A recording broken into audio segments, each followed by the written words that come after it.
नमस्कार, मिथिला स्वर सागर में अहाँके स्वागत अछि। आइ एकटा गौरी गीत गबै छी हम, अहाँ सब सुनै जाजो। नीक लागे तो लाइक शेयर और सब्सक्राइब अवश्य करो। गौरी पूजो जानकी जनक भवन में, गौरी पूजो जानकी जनक भवन में, जनक भवन में बलराम जी के संग में, जनक भवन में बलराम जी के संग में, फूल लिया झट दाए बेलपत्र लिया छान में, फूल लिया झट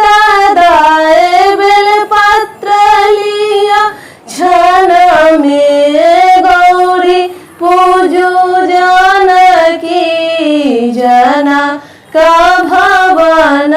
में, गौरी पूजो जानकी जनक भवन में, धूप लिया झट दाया दीपल सूचन में, धूप लिया झट दाया दीपल सूचन में,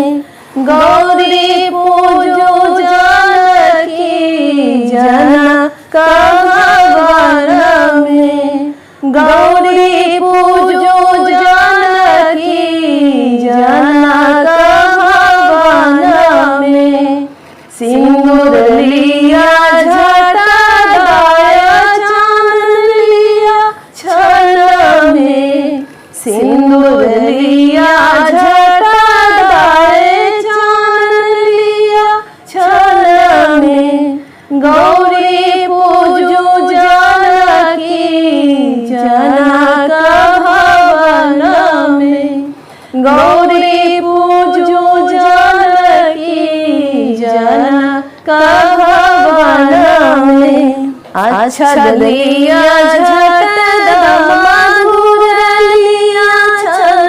में, अक्षत लिया झट मधुर लिया छन में, गौरी पूजो जानकी जनक भवन में, गौरी पूजो जानकी जनक भवन में, जनक